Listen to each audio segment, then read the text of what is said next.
চাচা, বাড়ি ঘরে তো সাজানো কেন? আর হেনা কোথায়?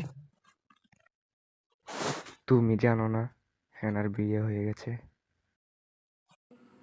হ্যাঁ বাবা, হেনার বিয়ে হয়ে গেছে। তোমার জন্য অপেক্ষা করতে করতে হেনা শেষ পর্যন্ত বিয়েই করে ফেলেছে। কি? হেনার বিয়ে হয়ে গেছে? না, না, না, আমি বিশ্বাস করি না।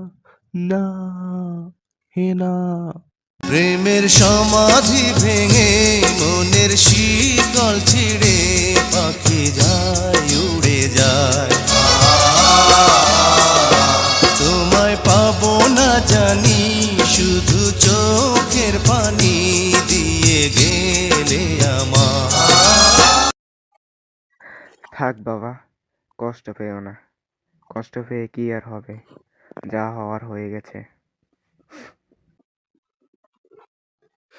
তাহলে কি হেনা আমার সাথে এতদিন অভিনয় করেছিল? আমার সাথে নাটক করেছিল? সবকিছু মিথ্যে ছিল? হেনা, এটা কিভাবে করতে পারলে আমার সাথে তুমি? হ্যাঁ, হ্যাঁ, এটা কি শুনলাম আমি? ও শুনছো? হেনা নাকি পালিয়ে এসেছে। হায় আল্লাহ, এটা আমি কি শুনলাম? মাত্র বিয়ে হয়েছে, বিয়ে করে মাত্র শ্বশুর বাড়ি গেল, এখনই পালিয়ে আসলো। এটা তো ঠিক করেনি হেনা। কি শুনলাম এটা আমি? কি? হেনা ফিরে এসেছে?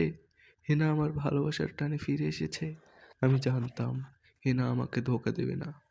আমাদের ভালোবাসা অটুট বন্ধনে আবদ্ধ। হেনা কখনোই আমাকে ধোঁকা দিতে পারে না। জানি না কোথায় আছো তুমি, কত দূরে আমার মনের কথা যায় ভেসে সুরে।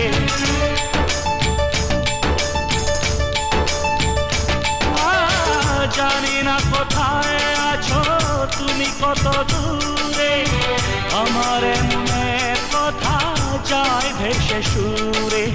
বাপ্পারা, আজ আমি ফিরে এসেছি তোমার কাছে। তোমাকে ছাড়া আমি কিভাবে অন্য আরেক পুরুষের সংসার করব তুমিই বলো। তোমাকে ছাড়া যে আমি অচল। বাপ্পারাজকে ছাড়া যে হেনা পুরাই অচল। আমি জানতাম হেনা তুমি ফিরে আসবে। আমাদের ভালোবাসা অটুট। আমাদের ভালোবাসা কেউ ভাঙতে পারবে না। আমি জানতাম তুমি ফিরে আসবে। ফুল ফুটেছিল মনের বাগিচা, পানি বিনা পাপড়ি সবই ঝরে যায়।